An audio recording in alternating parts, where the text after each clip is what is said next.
지난 4월 첫 주간 전교인 작정 기도회를 이어 오늘 이렇게 3개월 만에 다시 전교인 작정 저녁 기도회로 모이도록 은혜를 주신 하나님 아버지께 감사와 찬송을 돌리고요.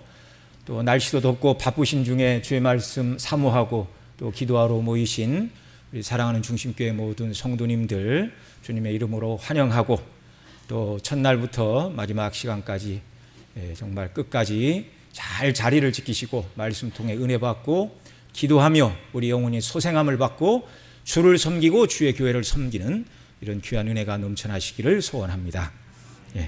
자, 우리 주님께서 가르쳐 주신 기도를 우리 지난번 전반부까지 살펴봤는데요. 지난 4월에 공부한 내용들 잠시 기억을 상기시키고 이어서 주기도문 후반부를 강론 진행하도록 하겠습니다.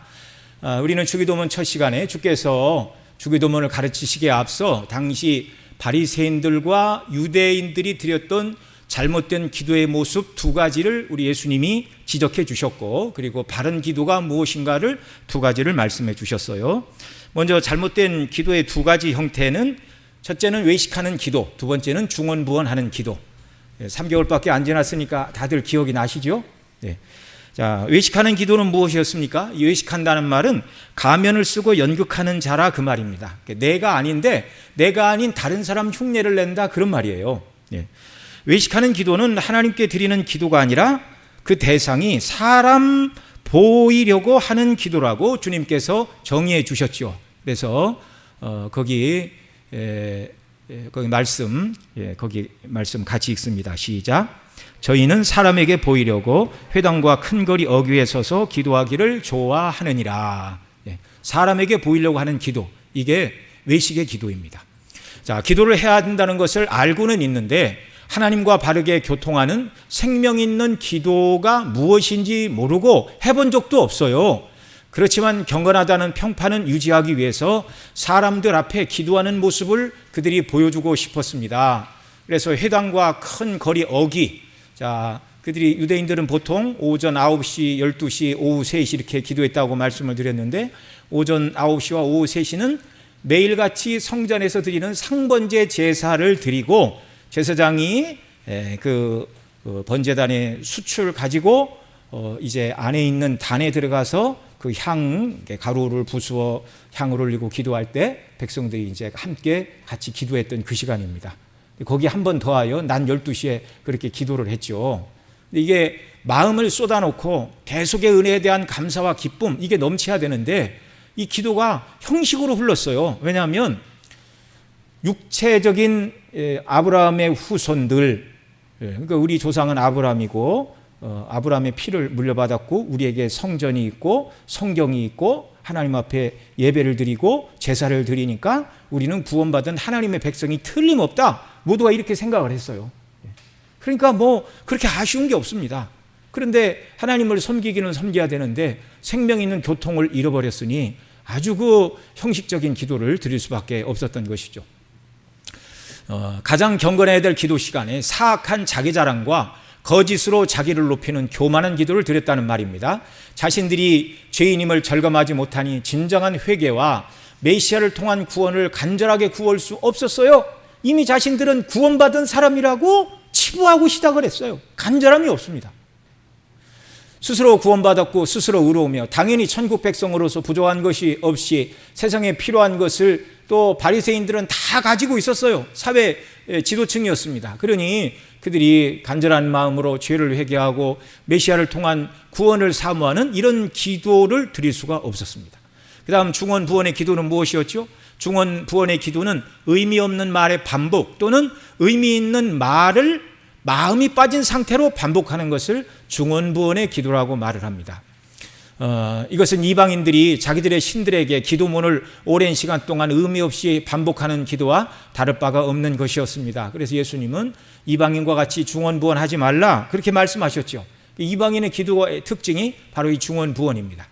반복의 기도가 나쁜 것은 아닙니다. 기도를 들으시는 하나님 아버지께 간절한 마음으로 반복하여 드리는 기도는 중언부언의 기도가 아닙니다. 우리 주님께서 십자가를 앞두고 똑같은 기도, 아버지여 이 잔을 내게서 옮기시옵소서, 할만하시거든 이 잔을 내게서 옮기시옵소서. 그러나 내 뜻대로 마옵시고 아버지의 원대로 되기를 원하나이다. 한 30초도 안 되죠. 그런데 그렇게만 기도했겠어요? 길게 기도하셨는데 내용이 그렇다는 것이고, 이걸 3번 간절히 기도하셨다, 이렇게 성경은 기록하고 있습니다. 간절한 기도, 마음을 담은 기도, 반복을 해도 이런 기도는 중언부언이 아니라는 말입니다. 자, 주님께서 말씀하신 바른 기도의 방법 2가지는, 첫째는 골방 기도와 그 다음에 이제 우리가 계속 살펴보고 있는 바른 기도의 내용을 가르치신 주기도문, 이게 바른 기도였습니다. 먼저 골방 기도는 무엇이었죠? 사람들 보라고 하는 외식의 기도, 회당과 큰 길거리 어귀에서 하는 기도와 정반대되는 기도, 아무도 보는 이가 없는 곳에서 또는 사람이 있다 하여도 사람을 전혀 의식하지 않고 하나님 앞에서만 드리는 기도, 이 은밀한 기도가 골방 기도입니다. 가정에서 또는 교회에 오셔서 홀로 또는 사람 의식하지 않고 하나님께 간절히 마음을 쏟아놓는 은밀한 기도가 골방 기도입니다. 오늘 우리가 이제 말씀 듣고 기도할 터인데요, 은밀한 기도, 골방 기도를 하라고 그랬는데 여럿이 있는 데서 기도한 건 골방 기도, 은밀한 기도가 아니지 않습니까? 그렇지 않아요. 하나님만 바라보고 드리는 기도가 은밀한 기도요, 골방 기도라는 말입니다. 다른 사람 의식하지 말고 하나님과 나 자신의 관계를 생각하고 드리는 기도. 자, 오늘같이 기도회로 모여 기도할 때에도 내 기도를 들으시는 하나님만 의식하고 하나님의 뜻을 따라서 바른 것을 구하는 것이 골방 기도입니다. 그런데 골방 기도는 쉽지가 않습니다. 누가 골방 기도를 잘 드릴 수 있죠? 친밀한 사이가 아니면 절대로 한 공간에 같이 있는 것은 매우 불편한 것입니다. 지난 4월에도 말씀을 드렸죠. 자, 어떤 사람들이 아무도 없는 깜깜한 곳이 빛도 없어도 두렵지 않고, 어떤 사람만이 그런 둘이 가서 있으라고 그래도 다른 소리를 안 합니까? 친밀한 사이. 친밀한 사이가 아니면 그게 불가능한 거예요. 그리스도의 대속의 은혜로 충만한 사람이 아니라면 심령 속에 대속의 구원에 대한 은혜가 있고 믿음이 있어 은밀한 기도, 골방 기도로 이런 사람만이 하나님께 나아갈 수 있다라는 말입니다. 그러니까 하나님과 친밀하지 않은 사람은요, 골방 기도를 드릴 수가 없어요. 골방 기도를. 그러니까 평소 기도 안 하는 사람, 그런 얘기들이 있잖아요. 평소 기도를 안 하다가 이렇게 어떤 모임에 누구 집사님 대표해서 기도하십시오 그랬더니 참 하나님 아버지 그동안 안녕하셨습니까? 그렇게 기도했다는 얘기가 있습니다. 얼마나 기도를 안 하면 그런 말이 나올까요? 자, 골방 기도, 은밀한 기도가 바른 기도라고 하시는 것은 하나님께서 저와 여러분의 우선순위, 우리가 가장 사랑하는 분이 하나님이 되기를 원하신다, 그 말입니다. 저와 여러분에게 있어서 가장 친밀한 분은 누구여야 한다고요? 하나님이어야 된다고요. 우리 주님이어야 된다고요. 두 번째, 하나님이 말씀하신, 주님께서 말씀하신 바른 기도는 우리가 지금 살펴보고 있는 주께서 가르쳐 주신 기도, 곧 주기도문입니다. 이대로 기도해도 좋지만 이 기도가 의미하는 바를 우리가 시간 살펴보고 있잖아요. 그 의미를 붙들고 현대 시대에 나의 삶에 비추어서 기도를 드려야 한다는 것입니다. 자, 그리고 하늘에 계신 우리 아버지여, 기독교 신앙 이외에는 세상 어느 종교도 그들이 섬기는 신이 그 백성을 구원하기 위하여 자기 아들을 이 땅에 사람으로 보내어 그들의 죄를 대신하여 죽게 하심으로 그 백성을 구원하여 준다는 대속을 가르치거나 말하는 종교가 있습니까? 없습니까? 없어요. 없어요. 대속을 가르치는 종교는 기독교밖에 없어요. 생명의 종교. 또한 그 신을 아버지라 부르는 종교 또한 없습니다. 기독교만 하나님을 아버지라 부르는데 어떻게 아버지라 부르는가? 하나님께서 당신의 아들을 사람의 모습을 입고 이 땅에 보내서 참 사람과 참 하나님 되신 그분이 우리의 죄의 문제를 해결하시고 우리를 죄에서 건져내시고 그 예수님을 믿을 때 하나님께서 우리를 양자로 삼으시고 그리스도 안에 있는 자들을 하나님을 향하여 아버지라 부르는 양자의 자격을 허락해 주셨어요. 세상에 이런 법이 어디 있습니까? 하나님이시니까 이런 은혜를 우리에게 주시죠. 성경이 증거하는 하늘에 계신 우리 아버지 하나님은 어떤 분이십니까? 하나님은 영광으로 충만하신 분입니다. 하나님의 영광은 크게 두 가지로 나누어 볼 수 있는데 내적인 영광과 외적인 영광으로 구분할 수 있습니다. 내적인 영광은 다시 존재의 영광과 성품의 영광으로 구별할 수 있습니다. 그래서 하나님의 이제 내적인 영광은 존재의 영광과 성품의 영광인데, 존재의 영광은 이런 것들이죠. 자존하심, 처음부터 홀로 계셨어요. 근데 그분은 자족하십니다. 아무 누구의 도움이 필요 없이 홀로 충만과 기쁨과 완전함 가운데 거하시는 하나님. 하나님 이외의 다른 개념으로는 이런 분을 생각할 수가 없어요. 처음부터 홀로 계신 자존하신 분이고, 누구의 도움이나 정말 어떤 도움이 필요하지 않으시는 스스로 자족하신 하나님. 그런데 그분은 전지전능하시고 무소부재하시고 영이신 하나님이십니다. 이걸 하나님의 존재의 영광 이렇게 말하기도 하고, 이걸 하나님만이 가지고 계신 절대적 속성이다라고도 말하기도 합니다.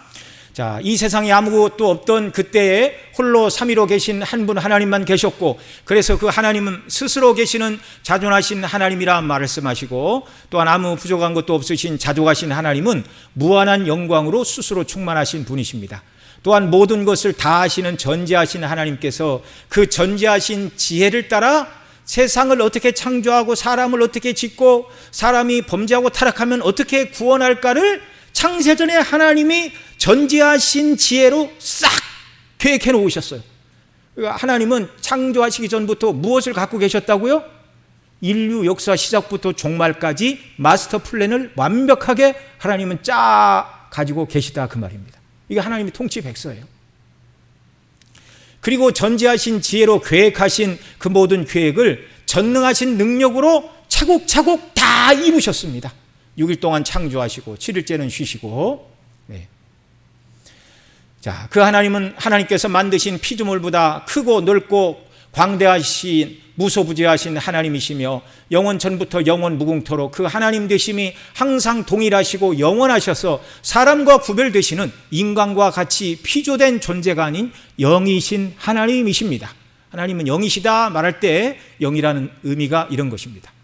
자, 하나님의 내적인 영광은 존재의 영광과 성품의 영광으로 나누어진다고 그랬는데, 이 성품의 영광은 하나님이 가지고 계신 도덕적인 품성들, 완전히 거룩하시고 공의로우시고 죄인을 불쌍히 여기시는 긍휼의 마음, 인자하심, 선하심, 이와 같은 것들이 무한하시고 무궁하시고 불변하시는 하나님, 이 하나님의 성품의 영광을 다른 말로는 상대적 속성이다 이렇게 말합니다. 아까 말한 존재의 영광, 절대적 속성은 하나님만 가지고 계신 그 영광이고요. 이 하나님의 이 성품의 영광은 피조물인, 특히 인격으로 지으신 사람들, 인생, 그리고 그 다음에 천사들에게도 이 하나님의 성품의 일부를 나누어 주셨어요. 그래서 지난 주일에도 사랑이 무엇이냐, 샘 근원이 하나님이시다 그 말을 하면서, 하나님이 사랑이 아니시면 우리가 사랑을 알지 못한다 그 말씀을 드렸죠. 그러니까 하나님이 가지고 계신 이 도덕적인 성품들을 하나님이 사람에게 나누어 주셨어요. 그게 뭐냐? 거룩과 공의와 긍휼과 인자와 선하심, 이 모든 것들이 무한하시고 무궁하시고 불변하신 하나님, 이 성품의 영광뿐만 아니라 존재의 영광에 있어서도 무한하시고 무궁하시고 불변하신 하나님이십니다. 하나님이 거룩하시다는 말은 피조된 세상과 만물과 인생, 그리고 인격적으로 지으신 하늘의 천사들과도 비교할 수 없이 구별되고 거룩하신 하나님이라는 말입니다. 거룩의 첫 번째 의미는 구별되었다라는 뜻이죠. 그리고 피조물과 무한히 구분되신 그분, 그래서 타락할 가능성이 있고 또 죄를 짓고 타락한 피조물과 무한히 구별되시는 성결하신 하나님이십니다. 성결과 의의 모든 표준은 바로 누구예요? 거룩하신 하나님, 하나님이 의의 표준이십니다. 하나님의 거룩하심을 드러내 주신 것이 십계명과 율법입니다. 거룩하신 하나님은 그 거룩을 따라서 공의로 통치하시는 하나님이십니다. 동시에 죄인을 불쌍히 여기시는 긍휼과 그 죄인을 사랑하사 자녀 삼으시는 인자와 선하심이 무한하시고 한이 없다 그 말이에요. 그 다음에 무궁하시고 끝이 없다 그 말이에요. 그리고 중간에 그런 하나님의 긍휼과 사랑이 변한다고요? 변하지 않는다고요? 변하지 않습니다. 불변하신 하나님. 그래서 감사해요. 영원전에 저와 여러분을 택정하시고 우리가 순례길을 살아가는 동안 여러분, 우리가 늘 믿음으로 살고 은혜가 충만하고 늘 하나님 뜻대로 순종만 합니까? 그렇지 못할 때가 있잖아요. 그럼에도 불구하고 하나님의 불변하신 사랑 때문에 하나님이 우리를 버리지 않는다는 거예요.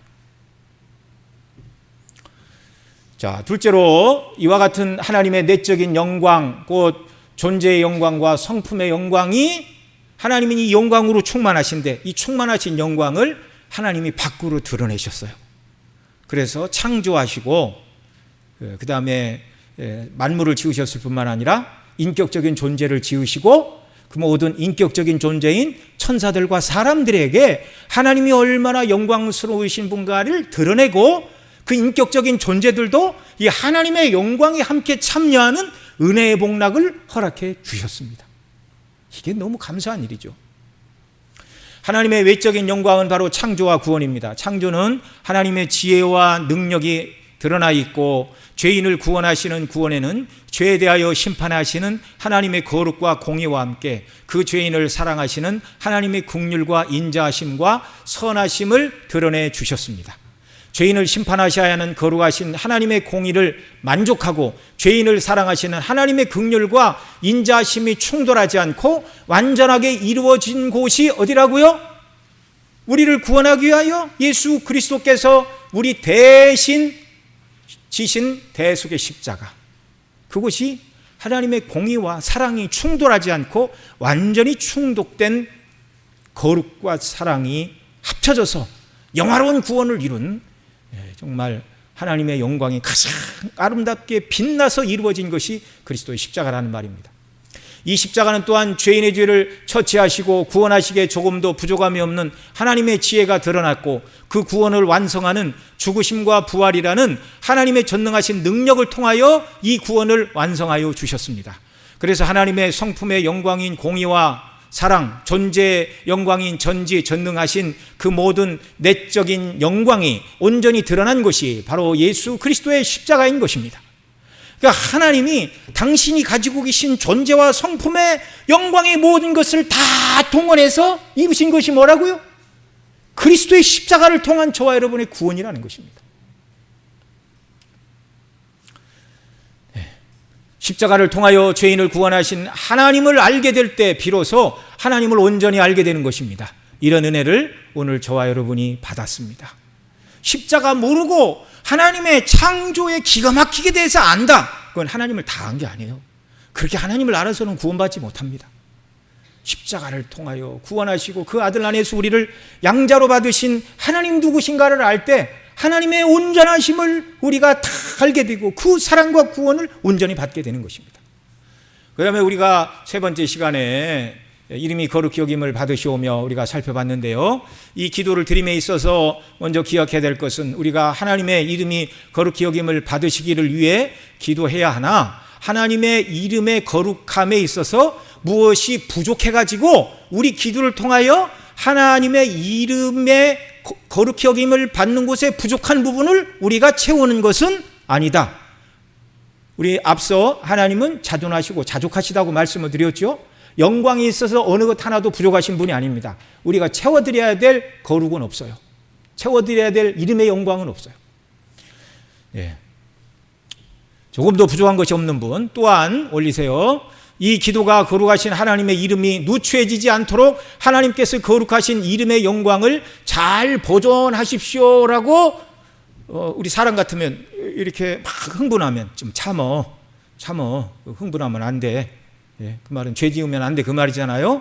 그런 것처럼 우리가 하나님 당신의 영화로운 이름이 땅에 떨어지지 않도록 하나님 조심하십시오, 하나님 이름이 누를 끼치지 않도록 조심하십시오, 뭐 그런 각성을 위해서 기도하는 것도 아닙니다.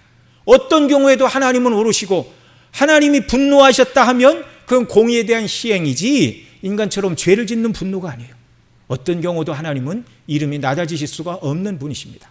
그러면 이름이 거룩히 여김을 받으시기를 간구하는 기도라는 것은 무슨 뜻인가요? 앞서 살펴본 대로 하나님의 내적인 영광인 존재의 영광과 성품의 영광이 밖으로 드러난 것이 외적인 영광, 그 창조와 구원이라고 말씀을 드렸는데요, 하나님께서 창조하시고 구원을 베푸신 목적은 그 영광을 나타내고자 하심이고 그 영광에 인격적인 피조물이 함께 참여하기를 하나님은 기뻐하셨어요.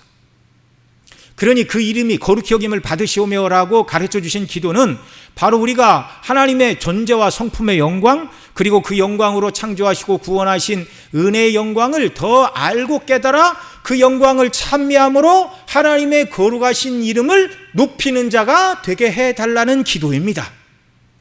우리가 하나님의 영광을 높이며 찬미하는 자가 되게 해달라는 기도입니다. 또한 우리가 율법을 통하여 드러내신 하나님의 거룩한 뜻에 순종함으로 하나님의 이름을 거룩히 높여드릴 수 있습니다. 이런 사람이 되게 해달라는 기도예요. 또한 복음을 땅끝까지 증거하여 죄인들로 하여금 하나님께서 베푸신 구원과 창조를 통하여 드러내신 하나님의 영광을 찬미하게 하는 것이 우리가 거룩하신 하나님의 이름을 높이는 일입니다. 이런 일을 우리가 잘 감당할 수 있도록 힘과 은혜 주시기를 구하는 기도가 이름이 거룩히 여김을 받으시오며 라는 뜻입니다. 그 다음 이제 지난 4월 네 번째 살펴본 나라가 임하옵시며, 자, 개역개정에서는 나라 2가 나라가 임하옵시며라고 번역했는데 이 나라는 세상 나라가 아니고요, 하나님 나라입니다. 하나님 나라가 속히 임하기를 기도인데, 나라라는 말의 헬라어는 바실레아인데 굳이 제대로 된 번역을 말하자면 영어로는 킹덤, 우리나라 말로는 왕이 통치하는 왕국이라는 말입니다. 왕국. 이 나라는 하나님께서 왕으로 통치하시는, 하나님이 왕이신 그 나라가 임하기를 간구하는 기도입니다. 물론 만물과 인생을 하나님께서 창조하셨고 섭리적으로 통치하시니 이 세상 모든 피조 세계가 다 하나님의 주제가 되시는 주제권 안에 있어요. 그런다고 해서 이 세상 모든 나라를 하나님의 나라라고 말하지는 않습니다. 왜요? 하나님께서 본래 선하게 창조하셨으나 스스로 타락한 악한 영들과 그 다음에 그 사단의 꾀임을 빠져 타락한 인생들, 이들은 하나님을 왕으로 인정하지도 않고 섬기지도 않기 때문에 이 세상 모든 나라를 하나님의 왕국이라고 부르지는 않는다 그 말입니다. 물론 악한 영들도 그 다음에 악한 사람들도 다 하나님의 주권적인 섭리 아래서 악한 영들은 움직일 바운다리를 하나님이 정해놓으셨고, 또 악인이 악 이상을 행하지 못하도록 하나님이 막고 계시고 결국 그들을 심판하시고 지옥에 보내시는 하나님이시지만, 그런 하나님의 일반적인 통치를 하나님의 왕국이라고 말하지는 않는다는 거예요. 왜? 나라면 국민 주권 영토인데 하나님의 주권에 완전히 순종하는 백성이 아니기 때문에 믿지 않는 자들이 포함된 이 모든 피조 세계를 하나님의 왕국이라고 말하지는 않는다는 것입니다. 자, 하나님의 나라라고 말할 때는 구원받은 백성들, 이 땅에서 구원받은 백성들이 하나님께 온전히 순종하는 나라가 이 하나님의 나라이고요. 지금 이 완전한 하나님의 나라는 하늘에 있습니다. 하늘에. 자, 이 나라의 특징은 의와 평강과 희락의 나라이죠. 예수님 재림하심으로 이 나라는 완벽하게 완성이 됩니다. 또한 이 땅에서는 구원받은 성도들이 하나님의 뜻에 순종하며 살아가는 교회를 통하여 이 나라가 세워지고 확장되어 가는 줄 믿으시기 바랍니다. 우리 교회 모든 성도들이 하나님의 말씀이 이렇습니다 라고 말할 때 아멘, 아멘, 우리가 주의 뜻대로 순종하겠습니다 라고 말할 때는 하나님 나라가 우리 가운데 이루어지는 거예요. 그런데 하나님의 명확한 뜻이 증거됐음에도 불구하고 우리 중에 하나님의 뜻에 온전히 순종하지 않으면 그것은 그 순간은 하나님의 나라가 아닙니다. 통치에 굴복하지 않았기 때문에.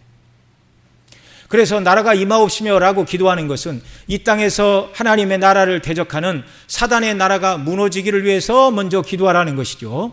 또한 하나님이 계시지 않다고 말하는 무신론과 유물론, 그리고 내세는 없고 이 세상뿐이니 세상을 얻기 위해 살라고 말하는 세속주의, 쾌락주의, 물질 만능주의, 하나님의 거룩한 뜻을 거역하는 동성애와 같은 죄악이 관영하지 못하기를 위해서 기도하라는 일에 성도는 힘써야 한다는 것입니다.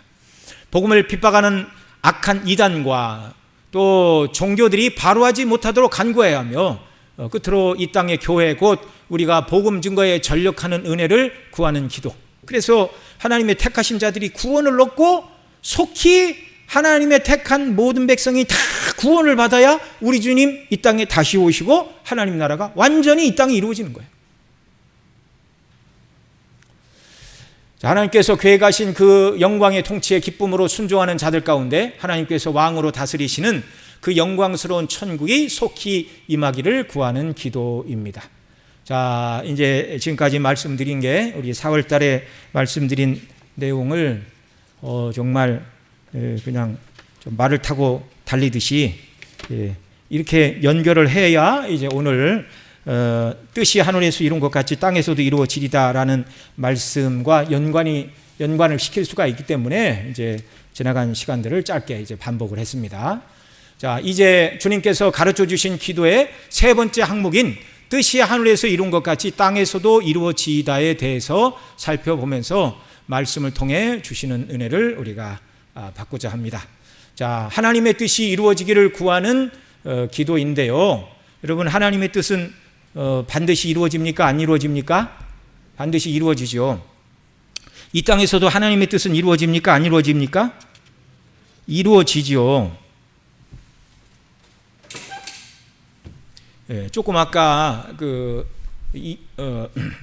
하나님의 그 나라에 대해서 말씀드린 것처럼 이제 그런 같은 의미예요. 하나님께서 사단과 불신자들이 통치하는 모든 세계 위에도 주권자는 누구시라고요? 하나님이시라고요. 그러나 진정한 의미의 하나님의 나라는 구원받은 백성들이 기쁨으로 하나님의 뜻에 순종하고 그 뜻에 복종하는 것이 하나님의 나라라고요. 그 두 가지 구분이 되셨죠? 자, 이 땅에서 하나님의 뜻은 반드시 이루어집니까? 안 이루어집니까?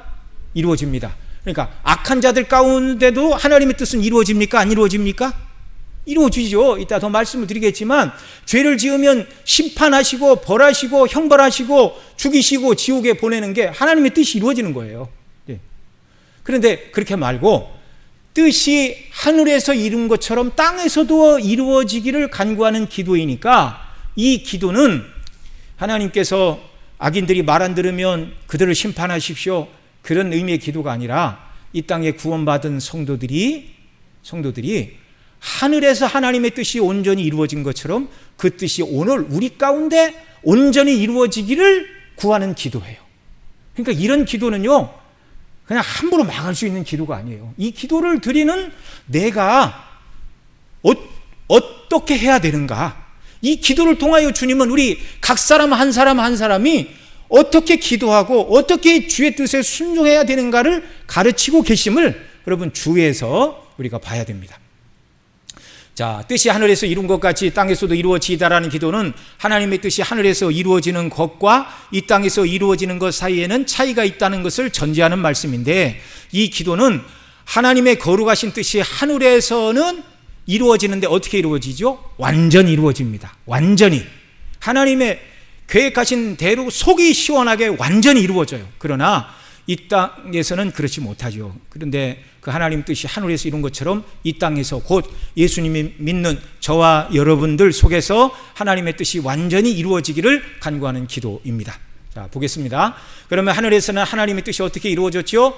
뜻이 하늘에서 이룬 것 같이에서 하늘이라고 번역된 단어는 하나님의 통치의 보좌에서 자정하고 계신 천국을 말하는데요. 그 천국에서는 하나님의 거룩하신 뜻이 하나도 남김이 없이 영광스럽게 이루어지는 곳입니다. 죄가 없는 곳이기에 하나님의 뜻에 거역하는 존재가 하나도 없는 곳이 하늘이기 때문입니다. 자, 하늘의 천사들과 목사님 좀 읽어주세요. 하늘의 천사들과 먼저 천국에 들어간 하나님의 백성들은 완전하게 하나님의 뜻을 순종하며 살고 있습니다. 그래서 뜻이 하늘에서 이룬 것 같이 땅에서도 이루어지다라는 간구는 천국에서 하나님의 뜻이 말씀 그대로 영광스럽게 천사들과 구원받은 성도들의 완전한 순종을 통하여 이루어지는 것처럼 이 땅에서도 하나님의 뜻이 믿는 자들 가운데서 순종을 통하여 영광스럽게 이루어지기를 구하는 기도입니다. 아멘. 아멘. 자, 구원받들이 들어가 있는 천국, 그리고 타락하지 않은 천사들이 하나님을 섬기는 그곳에서는 하나님의 계획하신 의도와 뜻대로 모든 것이 완전하게 다 이루어진다, 그 말입니다. 네, 그게 하나님이 처음부터 계획하시고 뜻하시고 의도하신 바였어요. 아담이 에덴 동산에서 선악과를 따먹지 않았다면 항상 하나님의 완전한 뜻에 모든 인생들이 순종하며 하나님의 뜻이 이루어지는 곳이 에덴 동산이 영원토록 계속되었을 것입니다. 근데 범죄로 말미암아 이런 일이 어그러졌어요. 자, 둘째로 그러면 하늘에서 하나님의 뜻이 영광스럽고 완전하게 이루어지는 것에 비해 이 땅에서는 하나님의 뜻은 어떻게 이루어지죠? 우리가 현재 살고 있는 이 땅에서는 믿는 자와 믿지 않는 자들이 함께 섞여 살고 있습니다. 믿지 않는 자들은 하나님의 뜻에 관심도 없고 알아도 순종하지 않습니다. 또한 믿는 자들도 하나님의 뜻을 알지만 온전히 하늘에 구원받은 승리한 교회 성도들과 천사들과 같이 완전하게 하나님의 뜻에 순종을 합니까? 못합니까? 못하죠. 그게 현실입니다. 그렇다 해도 이 세상에서는 여전히 하나님의 뜻은 이루어집니다. 하늘에서 이루어진 것과 같은 영광스러운 뜻이 완전하게 성취되는 방식은 아니나 여전히 하나님은 이 땅에서도 그 뜻을 이루십니다. 이사야 55장 10절 11절 같이 읽습니다. 비와 눈이 하늘에서 내려서는 다시 그리로 가지 않고 토지를 적시어서 싹이 나게 하며 열매가 맺게 하여 파종하는 자에게 종자를 주며 먹는 자에게 양식을 줌과 같이 내 입에서 나가는 말도 헛되이 내게로 돌아오지 아니하고 나의 뜻을 이루며 나의 명하여 보낸 일에 형통하리라. 아멘. 그러니까 하나님 지으신 이 피조 세계에 하나님의 뜻은 완전히 이루어진다고요? 안 이루어진다고요? 이루어집니다. 그러나 하늘에서 이루어지는 것처럼 이루어지는 방식은 아니라는 거예요. 자, 욥기 20장 13절 14절 또 읽습니다.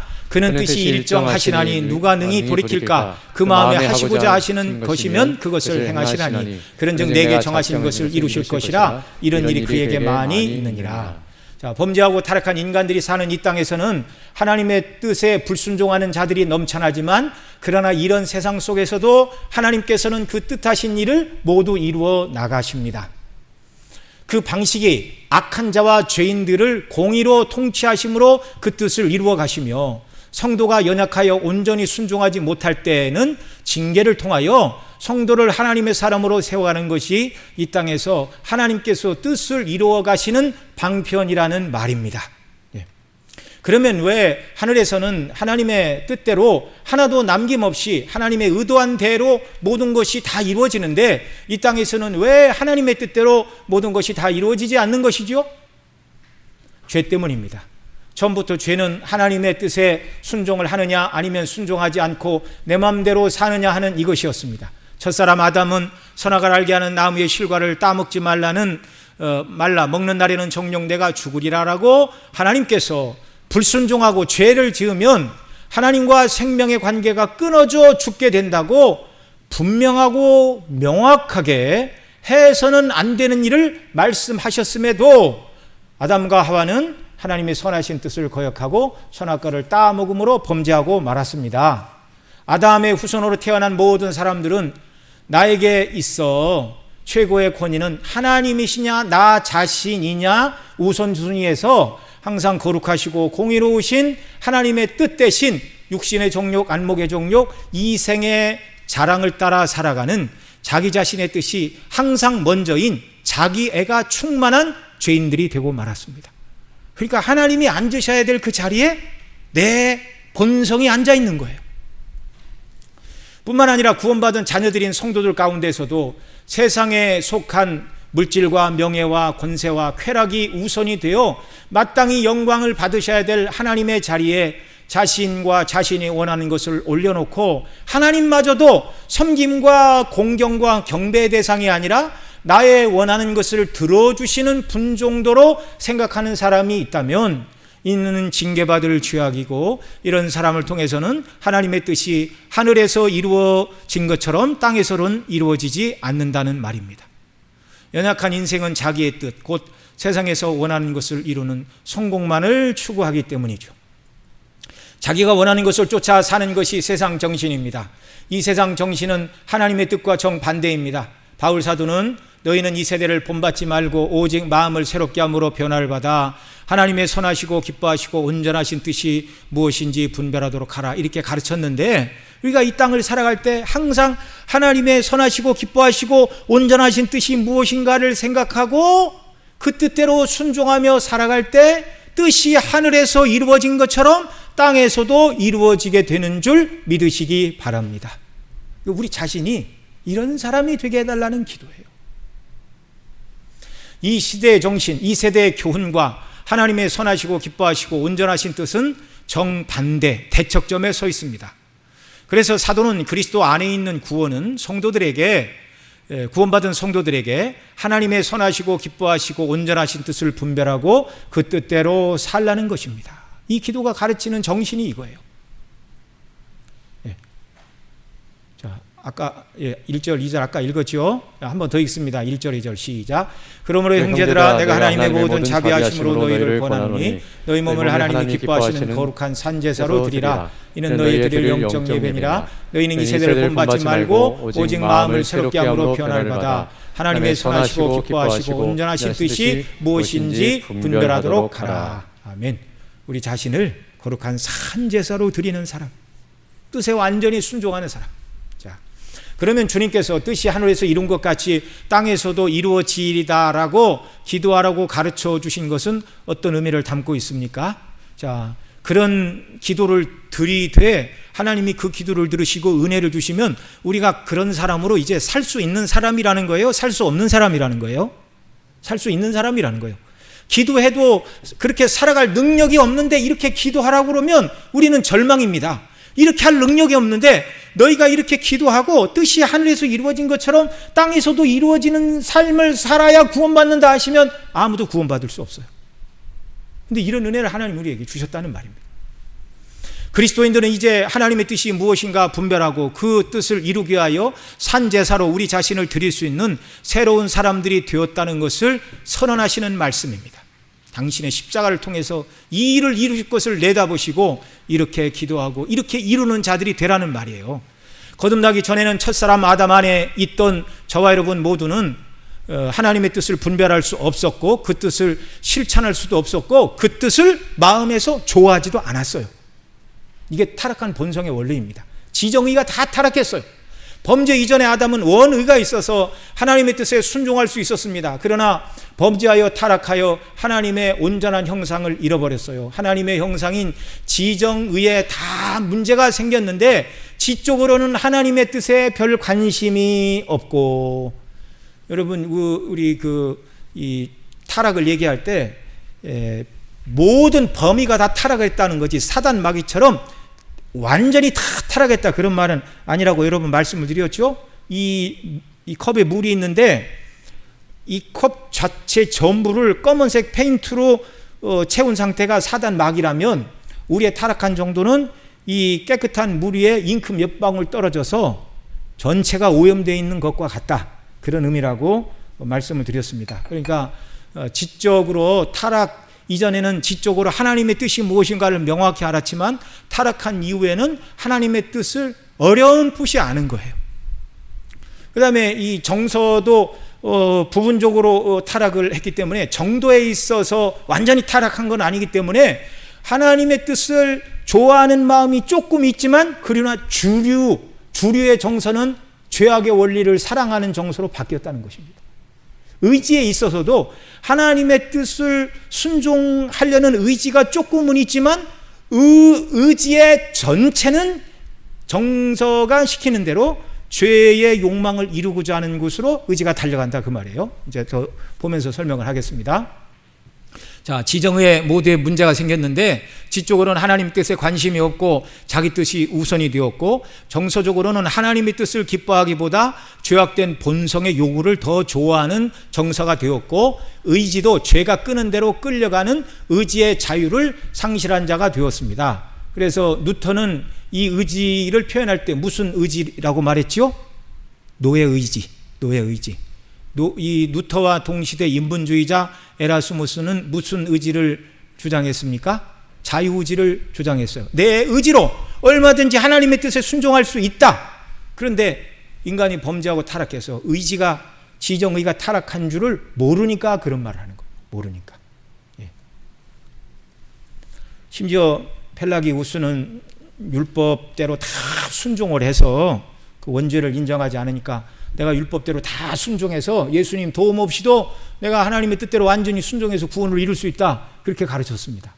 이게 펠라기우스고, 이제 반 펠라기우스, 영어로 세미, 절반을 얘기하는 세미 펠라기우스는 이제 예수님의 은혜로 구원을 받았고 그러나 그것만으로 안 되고 내가 선을 행해야 구원을 받는다라고 하나님의 은혜와 자기 공로를 절묘하게 섞는 로마 카톨릭과 알미니안 신학이 세미 펠라기안이 되겠습니다.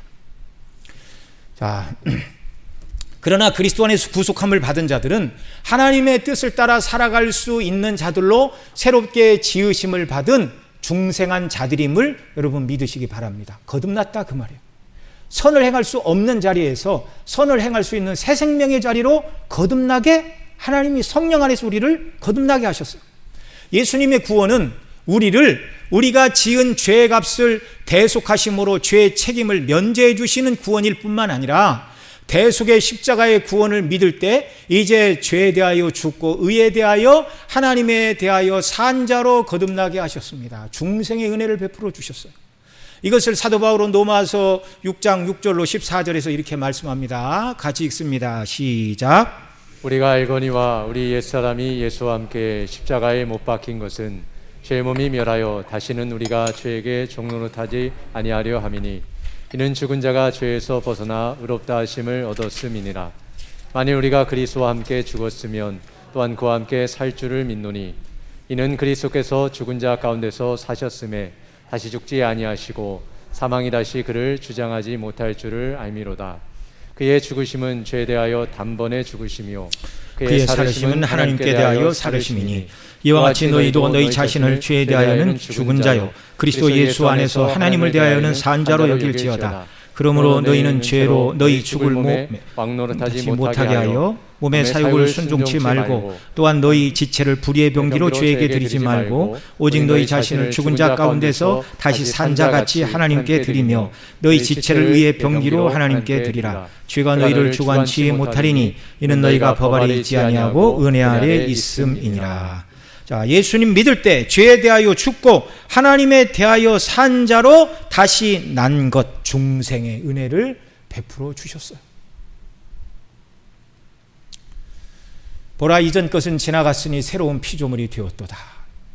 예. 하나님을 따라 의와 진리의 거룩함으로 지으심을 입은 새 사람을 입었어요. 새 사람이 되었어요. 영적으로 하나님과 관계에서 죽었는데 위로부터 다시 나는 은혜를 주셔서 새 생명을 입었어요. 이 거듭남 곧 중생은 하나님을 따라 의와 진리의 거룩함으로 지으심을 입은 새 사람입니다. 사도 바울은 에베소 4장 22절로 25절에서 이렇게 말합니다. 또 같이 읽습니다. 시작. 너희는 유혹의 욕심을 따라 썩어져가는 구습을 쫓는 옛사람을 벗어버리고 오직 심령으로 새롭게 되어 하나님을 따라 의와 진리의 거룩함으로 지으심을 받은 새 사람을 입으라.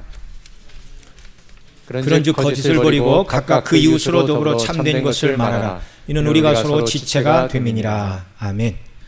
자, 이제 그리스도인들은 하나님의 뜻을 따라서 살아갈 수 있는 새 좋은 피조물로 하나님 만들어 주셨습니다. 하나님의 뜻을 따라 살 수 있는 자들에게 이제는 그 뜻을 따라 살아가는 자들이 되기를 구하고 또 능력 주시는 은혜 안에서 그렇게 살아가는 자가 되라. 이것이 뜻이 하늘에서 이룬 것 같이 땅에서도 이루어지기를 구하라는 기도가 담고 있는 말, 주님이 바로 이것을 가르치신 것입니다. 자, 그러면 우리가 온전히 순종해야 할 하나님의 뜻은 무엇일까요?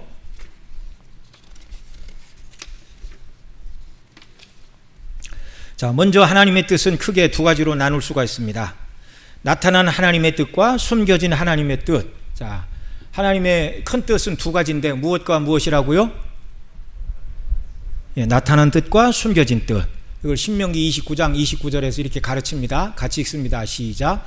오묘한 일은 우리 하나님 여호와께 속하였거니와 나타난 일은 영구히 우리와 우리 자손에게 속하였나니 이는 우리로 이 율법의 모든 말씀을 행하게 하심이니라. 아멘. 예. 자, 올리세요. 여기서 하나님의 두 가지 뜻을 오묘한 일과 나타난 일이라는 말로 모세는 우리에게 가르쳐주고 있는데요. 오묘한 일이라는 말을 개역개정에서는 감추어진 일이라고 이렇게 번역을 하고 있습니다. 그러니까 오묘한 일, 감추어진 일, 숨겨진 일. 그러니까 숨겨진 일을 뜻이라고 바꿔도 돼요. 그러니까 하나님의 두 가지 뜻은 나타난 뜻과 숨겨진 뜻이 있다고 그랬는데 이게 신명기 29장 29절에서는 오묘한 일과 나타난 일. 오묘한 것은 감추어진 일, 숨겨진 일 이렇게 다시 읽을 수가 있습니다. 자, 먼저 오묘한 일은 오묘한 하나님의 뜻은 성경에 기록되지 않은 것들입니다. 이것들은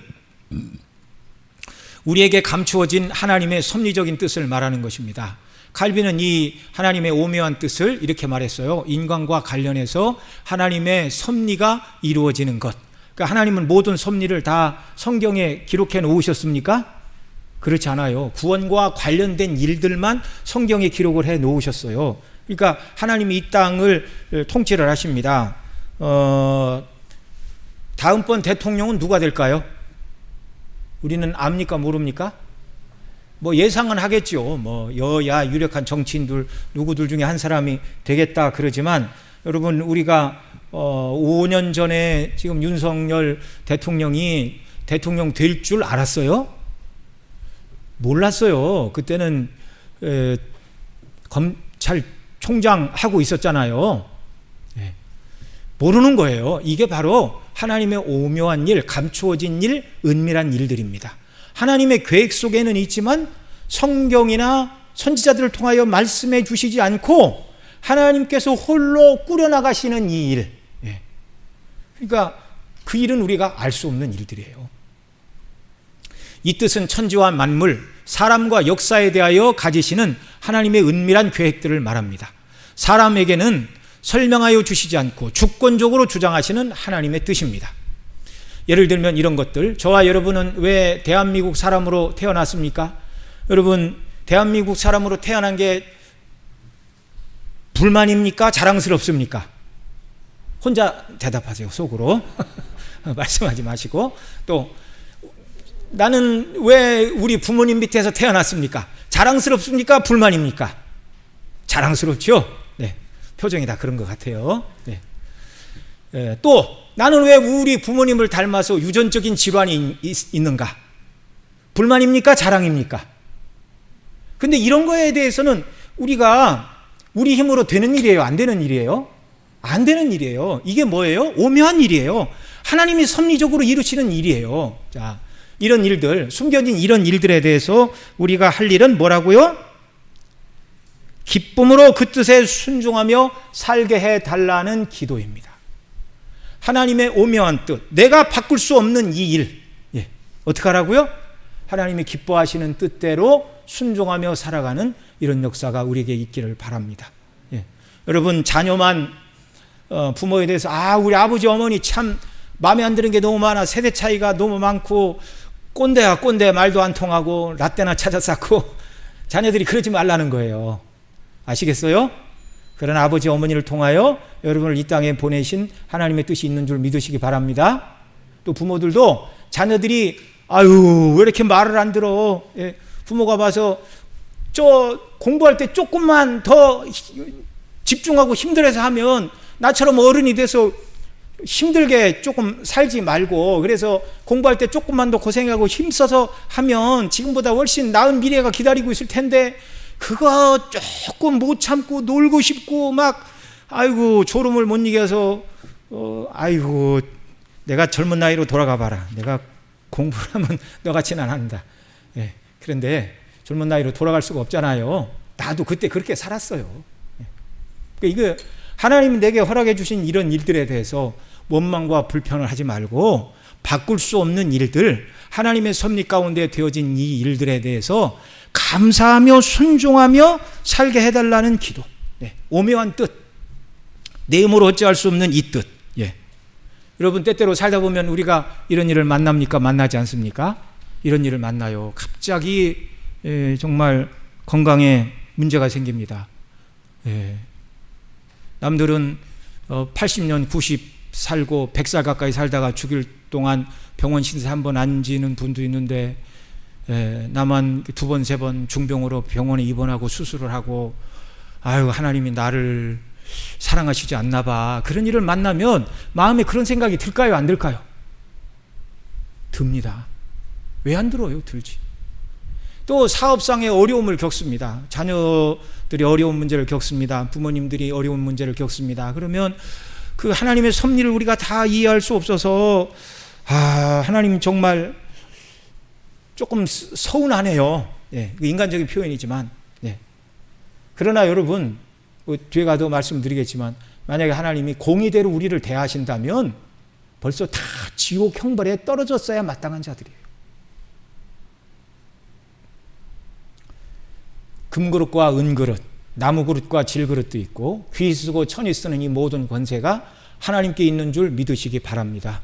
그리고 하나님께서 나에게 내가 바꿀 수 없는 섭리적인 뜻으로 이런 것을 내게 주셨다 그러면 원망과 불평하지 말고 감사함으로 그 모든 것을 주신 하나님께 감사하고 기뻐할 때 또 정말 그리스도를 닮게 하시는 또 다른 아름다운 열매들을 맺게 하심을 여러분 믿으시기 바랍니다.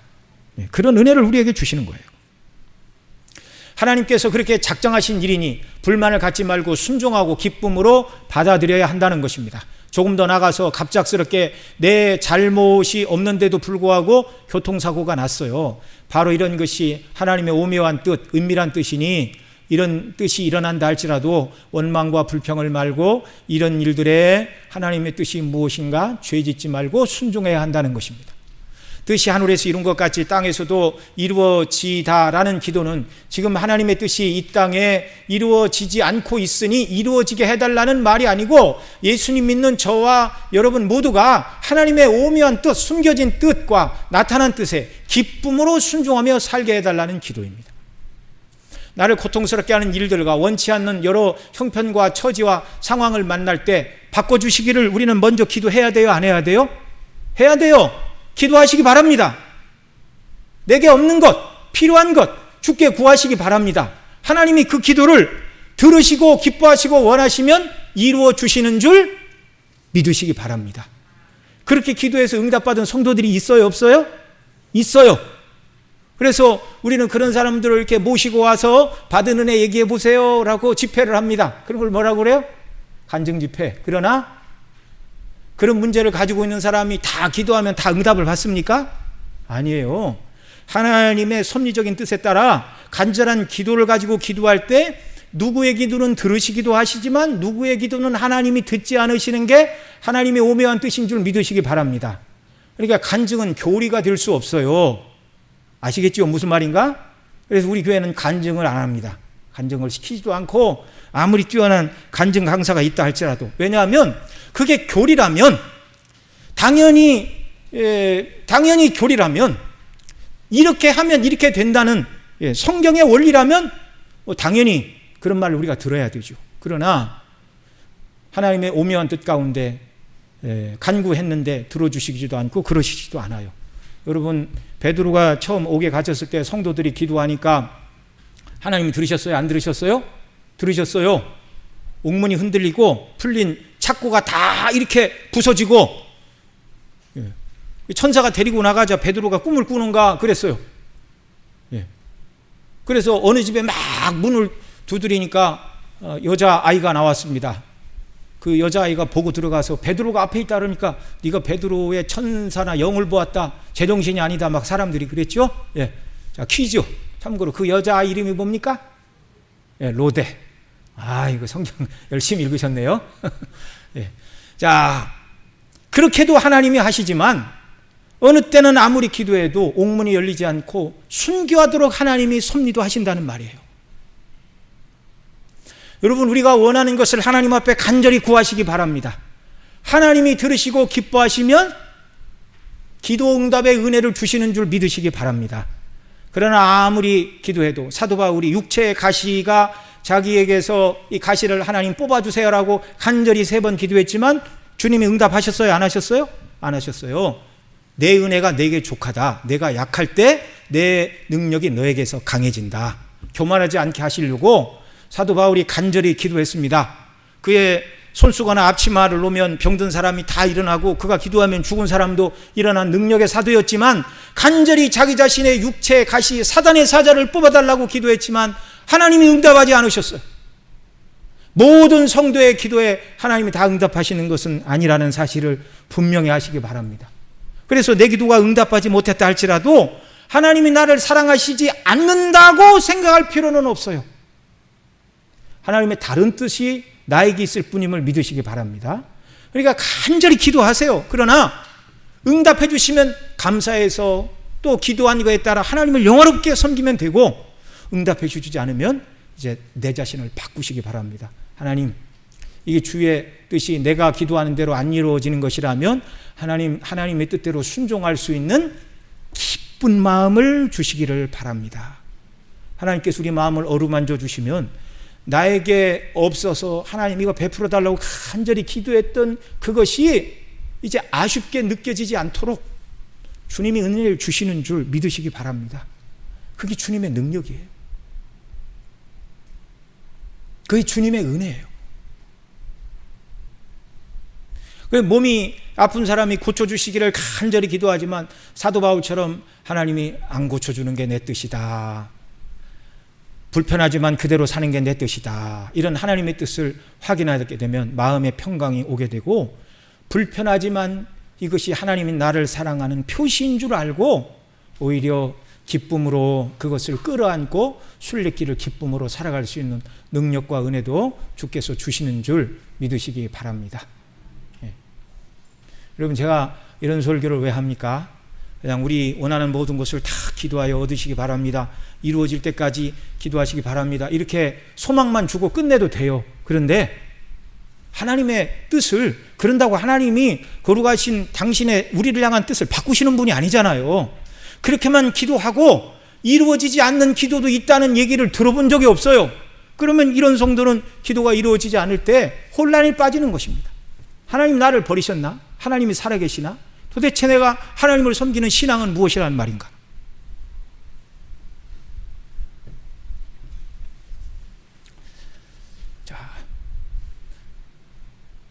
자, 사랑하시는 성도 여러분, 잘못한 것이 없어도 고난을 받는 것이 하나님의 뜻이라면 어떻게 하시겠습니까? 이런 말씀을 평소에 생각하지 않은 분들은 많은 의심 가운데 하나님께 질문하고 원망하고 뒤로 물러갈 수 있습니다. 원치 않는 일이 우리에게 일어나면 하나님께서 불의하신 것인가요? 의로움을 가지고 따지면 하나님의 공의대로 하신다면 저와 여러분은 벌써 지옥 형벌에 떨어져 있어야 마땅한 죄인들일 뿐이었습니다.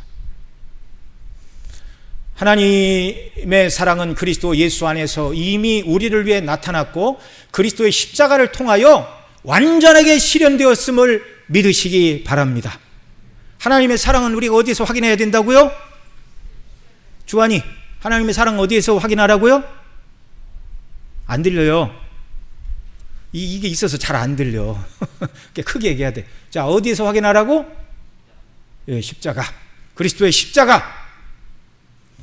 여러분, 아들을 내어주셨는데 하나님이 뭘 아끼시려고 안 주시겠어요? 아까워서 안 주시는 것도 아니고 능력이 안 돼서 안 주시는 것도 아니고 아들을 주셨다면 다 주신 거예요. 그러나 아들과 함께 때로 하나님은 우리에게 고난도 주기를 원하십니다. 믿으시기 바랍니다. 왜요? 내 아들을 아끼지 않고 사랑하는 너에게 내가 아들을 희생하기까지 사랑한 이 사랑 가운데 너도 나를 위해서 뭔가 부족한 것이 있고 힘든 것이 있지만 이 모든 것을 믿음으로 이겨내고 내게 영광을 돌리는 사람이 되기를 원한다. 성숙한 그리스도인이 되기를 원한다.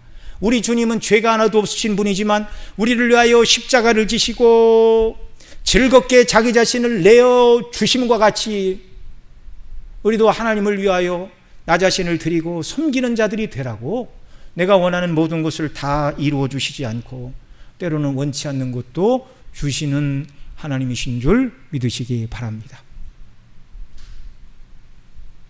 환경이나 조건이 좋은 것 때문에 하나님께서 나를 사랑하신다 하거나 반대의 경우 때문에 하나님께서 나를 사랑하시지 않는다고 말하지 않기를 바랍니다. 삶의 조건으로 하나님의 사랑을 논하는 것은 십자가에서 하나님의 뜻을 성취하시기 위하여 죽으신 우리 주님, 그리고 그 주님을 따라 순교한 사도들과 교회사의 신앙의 위대한 선배들, 그들의 죽음이 헛된 죽음이고 그들은 하나님께 사랑받지 못했다고 말하는 것과 똑같은 것입니다. 창조주 하나님은 우리를 마음대로 하실 권리가 있으신 분이시며 혹 우리에게 원치 않는 일이 일어난다 하여도 우리의 구원을 위해서, 영적인 성장을 위해서 꼭 필요한 것만 허락하시는 하나님 아버지이심을 잊지 말고 기억하시기 바랍니다. 모든 것이 원하고 뜻하는 대로 다 되면 더 뜨겁게 하나님을 잘 사랑할 것 같은데 하나님 우리를 너무 잘 아세요. 원하고 뜻하는 모든 일이 잘 되면 사람이 하나님을 더 찾습니까? 안 찾습니까? 안 찾아요. 내가 잘나고 똑똑해서 된 일인 줄 알고 교만해지고 하나님을 두려워하지 않고 내 뜻대로 살아갑니다. 이게 인생이에요. 어렵고 힘들고 고통스러운 일을 주실 때 그 고난의 문제를 붙들고 영적으로 성장하게 되고 고난의 십자가를 지신 주님을 한 번 더 바라보게 되고 의지하게 되고 주가 십자가를 지셨으니 저도 십자가를 지는 사람이 되게 해달라고 이렇게 하나님의 마음을 헤아리고 그리스도를 닮아가는 사람들로 변해간다는 것입니다. 그런 목적을 위해서 주께서 우리에게 때때로 어려움을 주시는 줄 믿으시기 바랍니다. 이런 믿음으로 어려움을 반응하지 않으면 이겨낼 길이 없어요. 여러분, 어려움이 우리 믿음을 성숙하게 한다고 그러지만 어려움이 올 때 믿음으로 반응하지 않으면 우리 믿음은 바스러진다는 걸 기억하시기 바랍니다. 믿음으로 반응해야 돼요. 하나님을 경외함으로. 두 번째로 하나님의 뜻은 오묘한 뜻, 섭리적인 뜻, 은밀한 뜻만 있는 것이 아니고 신명기 29장 29절에서 또 나타난 일은 우리에게 속하였나니 이렇게 말하고 있는데 나타난 일, 나타난 뜻도 있습니다. 분명한 하나님의 뜻이 성경에 기록되어 있는데 그게 뭐예요? 말씀. 구체적으로 율법의 일을 의미입니까? 예. 구원받은 성도들은 우리의 신앙과 삶의 유일한 주범으로 주신 하나님의 말씀, 그 성경의 교훈을 따라서 살아가는 것, 구체적으로 십계명을 따라서 사는 것이 하나님의 뜻대로 순종하는 것임을 기억해야 합니다. 자, 오묘한 뜻은 우리 마음대로 할 수 없으니 어려운 일이 일어나면 바꿔주세요 기도해야 되지만 하나님의 뜻이 안 바꿔주는 것이 분명하다면 그 뜻대로 순종하며 기뻐하는 은혜를 주세요. 이게 오묘한 뜻에 대처하는 자세이고, 그 다음에 아버지의 뜻이 하늘에서 이루어진 것처럼 땅에서도 이루어지기를 원합니다 라는 기도가 담고 있는 두 번째 나타난 뜻, 하나님의 도덕적인 완전한 뜻, 그 뜻에 기쁨으로 순종하는 사람이 되게 해달라는 기도를 드리라는 것입니다. 구체적으로 율법의 의를 이루는 삶이 하나님의 나타난 뜻에 순종하는 삶인 줄 믿으시기 바랍니다.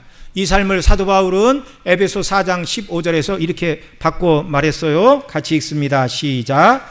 오직 사랑 안에서 참된 것을 하여 범사에 그에게까지 자랄지라. 그는 머리니 곧 그리스도라. 예, 그렇습니다.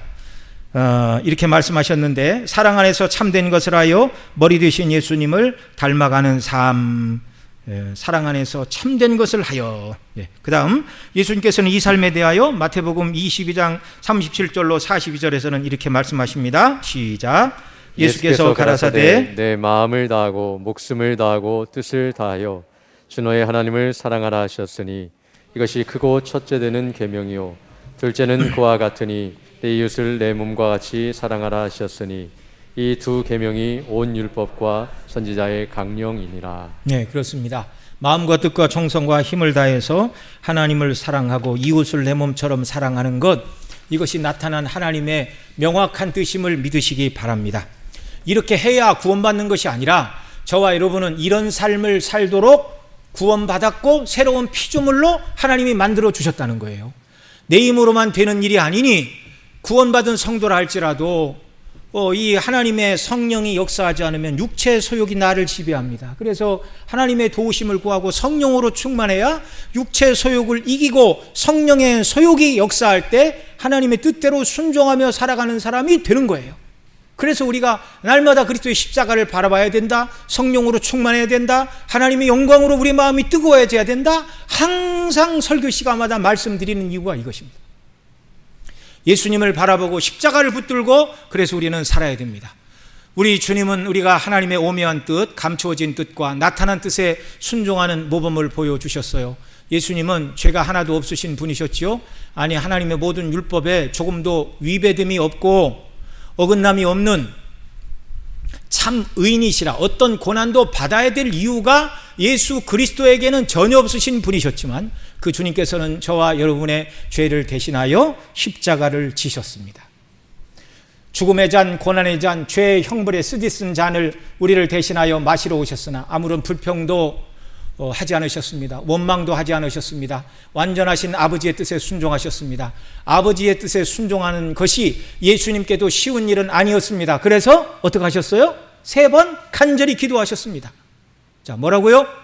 시작. 조금 나아가서 얼굴을 땅에 대시고 엎드려 기도하여 가라사대 내 아버지여 만일 할만하시거든 이 잔을 내게서 지나가게 하옵소서. 그러나 나의 원대로 마옵시고 아버지의 원대로 하옵소서 라고 3번 기도하셨어요. 그리고 그 기도 응답으로 도우심을 입고 순종하셨습니다. 우리도 오묘한 하나님의 뜻 그리고 나타난 하나님의 뜻에 순종하기 위해서 어떻게 해야 된다고요? 기도해야 합니다. 기도해야 됩니다. 하늘에서 하나님의 거룩하신 뜻이 완전히 이루어지듯이 바로 이 땅에서 예수님을 통하여 하나님의 뜻이 완전히 성취가 되었습니다. 그와 마찬가지로 이것이 이제 저와 여러분의 구원의 근거가 되었고 또한 이것이 저와 여러분이 오면 하나님의 뜻과 나타난 하나님의 뜻에 순종해야 할 근거인 것입니다. 내 힘으로 할 수 없지만 예수님이 하나님 뜻대로 완전히 순종하셨으니 그 주님과 연합된 저와 여러분이 그리스도를 의지하여 성령의 도우심 속에서만 하나님의 오묘한 뜻, 나타난 뜻에 온전히 순종하며 하루하루를 살아갈 수 있게 된다는 말입니다.